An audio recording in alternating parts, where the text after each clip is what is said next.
నేత ఆయనతో మాట్లాడదాం. మోహన్ రెడ్డి గారు నమస్తే అండి. మీకు సునీత గారికి, లక్ష్మీకాంత్ గారికి, మన పెద్ద చిట్టిబాబు గారికి, పాల్గొంటున్నటువంటి ఇంకా అక్షర సత్యం గారికి, చూస్తున్న వీక్షకులకు అందరికీ నమస్తే సార్. చెప్పండి సార్. చంద్రబాబు, పవన్, లోకేష్ మెప్పు కోసమే మంత్రులు సిగ్గు లేకుండా అబద్ధాలు ఆడుతున్నారన్నారు రోజా. ఈ వ్యాఖ్యలు చేయడం వెనుక గుడ్డ కాల్చి ముఖం మీద వేసేదేనా, నిజమేమైనా వాస్తవాలు ఉన్నాయా? వాస్తవాలు ఉంటే ప్రజల ముందు పెట్టొచ్చు కదా, ఏమంటారు? లేవంటారా? మీరు చెప్పాలి. కాదా, ఇప్పుడు సునీత గారు మేమందరినీ చెప్పారు, దయాలు వేదాలు వల్లించినట్టుంది వైఎస్ఆర్ వాళ్ళు చెప్పి. ఎక్కడ బిల్డింగ్లు కట్టినారు, ఎక్కడ మా అనిత గారు మినిస్టర్ గారు చెప్పారు కదా, ఏడ బిల్డింగ్ చూపించమని వచ్చి రమ్మని అంటున్నారు. ఒకరొచ్చి చూపించాల్సిన అవసరం లేదు. మీరు స్వయంగా మీ ఛానల్లో ఇప్పుడు మీరు ఆ బిల్డింగ్ ఆడ పడుతుంది, మీరు మళ్ళీ ఆడ బిల్డింగ్ పడుతుంది, మరి మీరు కట్టేది చూపించండి. ఎవరైనా తమిళనాడులోనో, మహారాష్ట్రలోనో, తెలంగాణలో చూపించండి. ఆంధ్రప్రదేశ్ బిల్డింగ్లేనా వేరే మెడికల్ కాలేజ్ అవి చెప్పండి. అదొకటి చెప్పండి, ఇదొకటి చెప్తే మరి వాళ్ళు నిజాలు చెప్తున్నారా, మేము నిజాలు చెప్తున్నామా అనేది తెలుస్తుంది.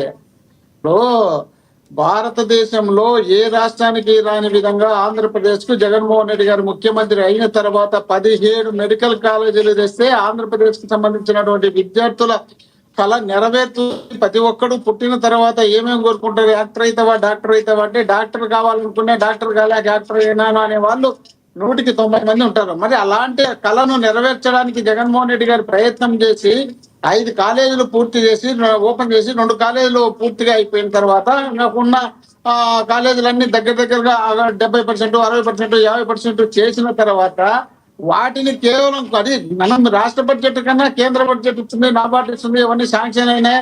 వాటి ఆ డబ్బులతో మనం డెవలప్ చేస్తే అయిపోతుంది. అయిపోయిన తర్వాత ఒక్కొక్క కాలేజీ కాస్ట్ దాదాపు 100 కోట్ల వాల్యూ చేస్తుంది. అక్కడ ఉన్నటువంటి స్థలం కానీ, అక్కడ కట్టించినటువంటి బిల్డింగ్స్ కానీ, అక్కడ పెట్టినటువంటి సదుపాయాలు కానీ అన్ని లక్షల కోట్లకి వాల్యూ చేస్తుంది. అలాంటి కాలేజీలు తీసుకుపోయి ఎవడో ప్రైవేట్ వానికి ఇచ్చి మనం పోయి వాళ్ళ చేతులు కట్టుకొని వాళ్ళ దగ్గర అడుక్కుంటే పరిస్థితి తీసుకురావాల్సిన అవసరం ఏముంది సార్? ఇంత అవసరమా? మనం 15 సంవత్సరాలు ముఖ్యమంత్రిగా పనిచేసినటువంటి చంద్రబాబు నాయుడు గారు మెడికల్ కాలేజ్ ఆయన హయాంలో 4 మెడికల్ కాలేజీలు కేవలం ఎవరో కట్టించినట్టు ఓపెన్ చేసినాడు తప్ప ఆయన హయాంలో ఆయన శాంక్షన్ చేసి ఆయన కట్టించినటువంటి ఒక్క మెడికల్ కాలేజీ లేదు. ప్రైవేట్ కాలేజీలు మొత్తం 24 ఉంటే 20 ప్రైవేట్ కాలేజీలు ఉన్నాయి, ఒక 4 వచ్చేసి గవర్నమెంట్ అయితే ఆ 4 కూడా ఆయన ఉన్నప్పుడు చేసినట్టు కాదు, ఎవరెవరో చేసినట్టు ఆయన ముఖ్యమంత్రిగా ఉన్నప్పుడు ఓపెనింగ్ చేసినాడు తప్ప ఆయన చేసిన సందర్భాలు లేవు. మరి ఇలాంటి జగన్మోహన్ రెడ్డి గారు కేవలం 2 సంవత్సరాలు 3 సంవత్సరాలు కరోనా ఉంది, 2 సంవత్సరాల్లో ఇన్ని కాలేజీలు కట్టించి ఓపెన్ చేసి పిల్లలకు స్కూల్ సీట్లు శాంక్షన్ చేసి ఇంత దగ్గర ఇచ్చినటువంటి మెడికల్ కాలేజీలు వాళ్ళు రద్దు చేసే పరిస్థితి తీసుకొచ్చి మళ్ళీ జగన్మోహన్ రెడ్డి గారే తప్పు చేసినారు, జగన్మోహన్ రెడ్డి గారే నేరం చేసినారు అనే విధంగా మినిస్టర్లు క్యూ కట్టి ప్రెస్ మీట్ పెట్టి మాట్లాడితే ఇక్కడ తప్పు జరిగింటే తప్పు అనాలా, ఒప్పు జరిగింటే ఒప్పు అనాలా?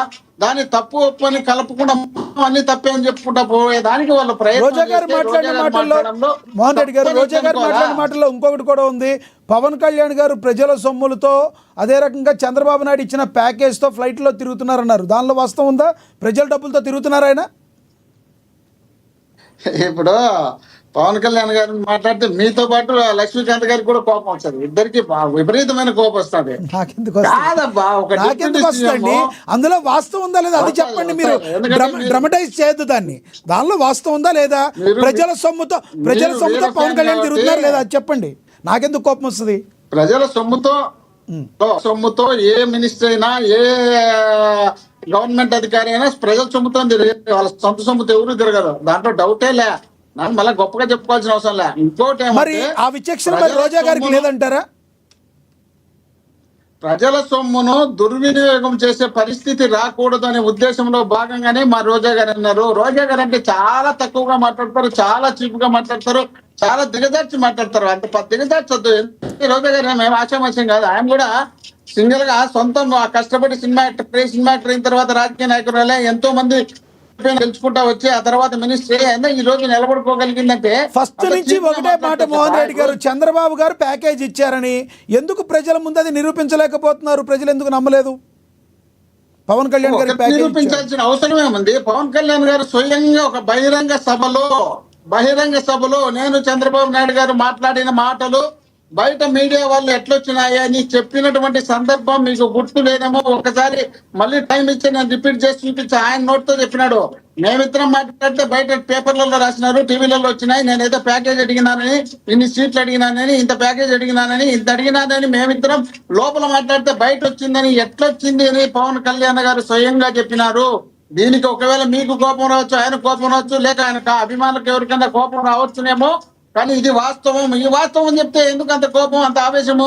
ఆ రోజు చంద్రబాబు నాయుడు గారు అన్నట్టు ఈయనే చెప్పినాడు. చంద్రబాబు నాయుడు గారితో మాట్లాడింది ఆయనే చెప్పినాడు, ఎవరో చెప్పింది కాదు కదా. దాన్ని పట్టుకొని మనం ఏదో రోజా గారు అన్నాడు, ఇంకోరన్నారు అనేది కాదు. మేము ప్రతిపక్షంలో ఉన్నప్పుడు మీరు మమ్మల్ని తిట్టినప్పుడు, మేము తిట్టాల్సిన మాటలు వచ్చినప్పుడు మేము తిట్టింటాం అంతే తప్ప మిమ్మల్ని ప్రత్యేకించి టార్గెట్ పెట్టుకొని మాట్లాడాల్సిన అవసరం అయితే లేదు కదా. ఇప్పుడు పవన్ కళ్యాణ్ గారికి రోజా గారికి ఏమైనా వ్యక్తిగత శత్రుత్వం ఉందా? ఏం లేదు కదా. వాళ్ళది వాళ్ళ పార్టీ, మాది మా పార్టీ. వాళ్ళు మాట్లాడినప్పుడు మమ్మల్ని దిగజారినప్పుడు, మేము చేసినటువంటివి దీన్ని నీరుగార్చే విధంగా మాట్లాడినప్పుడు, మేము చేస్తున్నటువంటి అభివృద్ధి కార్యక్రమాలను ప్రజలకు అందకుండా చేయాలని ఉద్దేశంలో భాగంగా వీళ్ళకి కావాల్సినట్టు ఏమి జగన్మోహన్ రెడ్డి గారు మంచి చేసినా ఆ మంచి అనేది ఎక్కడా కనపడకూడదు. కేవలం మన బ్రాండ్ మీదనే రాష్ట్రం నడవాలి. జగన్మోహన్ రెడ్డి వాళ్ళ నాన్నగారు ఏం చేసినా కూడా అవి వాళ్ళే కాదు. మోహన్ రెడ్డి గారు, మోహన్ రెడ్డి గారు మీరు చెప్పిందంతా యాక్సెప్ట్ ఆవేశం వచ్చినప్పుడు మాట్లాడతాం. మోహన్ రెడ్డి గారు మీరు చెప్పిందంతా ఓకే, కానీ నేను ప్యాకేజీ గురించి మాట్లాడుకుంటే అని పవన్ కళ్యాణ్ గారు స్టేజ్ మీద చెప్పారా? చంద్రబాబు నేను ప్యాకేజీ మాట్లాడుకుంటా అని చెప్పారా? నేనైతే చూడలేదు. 100% చంద్రబాబు. ఒక్క నిమిషం. పవన్ కళ్యాణ్ గారి వాయిస్ ఇప్పుడు నేను మళ్ళీ తీసిచ్చాను. కాబట్టి ఇప్పటికిప్పుడే నీకు ఒకవేళ, ఎందుకంటే అదే సెల్లులో మాట్లాడుతున్నాను కాబట్టి తీసేదానికి టైం కావచ్చు. పవన్ కళ్యాణ్ గారు బహిరంగ సభలో ఆయన మీటింగ్ లో మేము చంద్రబాబు నాయుడు గారు ఇద్దరం మాట్లాడితే, మేము మాట్లాడితే పేపర్లో రాశారు ప్యాకేజీని, సీట్స్ అని, వాటిని రాసినారు. ఎట్లా తెలుస్తుంది వాళ్లకు అని ఆయన నోటితో చెప్పినటువంటి మాటలు ఇవి. ఎవరు ఆయన విమర్శించాలని వ్యక్తిగతంగా విమర్శిస్తే మాకు వచ్చే కిరీటం ఏముండదు. సంబంధం లేని మాటలు మాట్లాడితే మా పరువు పోతుంది తప్ప, సంబంధం ఉండే మాటలు మాట్లాడతాం తప్ప, సంబంధం లేని మాటలు మాట్లాడితే మేమే తగ్గిపోతాం. మాకు అంత అవసరం లేదు, తగ్గించుకోవాల్సిన అవసరం లేదు, మేము లేని మాట్లాడాల్సిన అవసరం లేదు. వాళ్ళు మాట్లాడినట్టే మేము మాట్లాడినప్పుడు మాట్లాడతాం అంతే తప్ప మాకేం పట్టింది ఆయన ప్రత్యేకించి మాట్లాడాల్సిన అవసరం ఏముంది? పవన్ కళ్యాణ్ గారిని ఆయన ఉద్దేశపూర్వకంగా మాట్లాడాల్సిన అవసరం ఏముంది? ఇప్పుడు ఒక డిప్యూటీ సీఎం గా ఆయనకి ఇచ్చినటువంటి వెహికల్, గవర్నమెంట్ ఇస్తున్నటువంటి వెహికల్, ప్రజలు తిరుగుతున్నటువంటి, ప్రజల సొమ్ముతో తిరుగుతున్న వెహికల్ లో ఒక సినిమా యాక్టర్ని తీసుకుపోయి డ్రాప్ చేయను, ఇంటికి అటు దించను, వాళ్ళని తొడకరాను, వాళ్ళ తొడకకపోను, ఇవన్నీ ఎట్లా అవుతాయండి? పద్ధతి కాదు కదా అది. అది ఆ మాట్లాడడంలో తప్పే ఉంది. ప్రజల సొమ్మే కదా అది. ప్రజల సొమ్మును ఈ విధంగా దుర్వినియోగపరిచినప్పుడు ఆ మాట మాట్లాడడం తప్పే ఉంది. అది ఎవరైనా, ఎక్కడైనా, ఏ మినిస్టర్ అయినా, ఏ అధికారి అయినా ఆ విధంగా వాడుకున్నప్పుడు అడిగే క్వశ్చన్ ప్రతిపక్షంగా మాకు ఉండేది. దాన్ని మరి తప్పు పట్టాల్సిన అవసరం ఏముంది? అది పెద్ద నేరంగా, మేము అడిగిందే నేరంగా అన్నట్టు భావిస్తే ఎట్లా? మీరు చేసిన నేరం అనేది భావించకుండా మేము అడిగిందే నేరం అన్నట్టు భావిస్తారే, అది తప్పు కదా. ఆ విధంగా మాట్లాడడం తప్పని రోజా గారు అన్నారు. దాన్ని మళ్ళీ వక్రీకరించి ఇంకోటి ఏదేదో మాట్లాడడం చూస్తే ఇది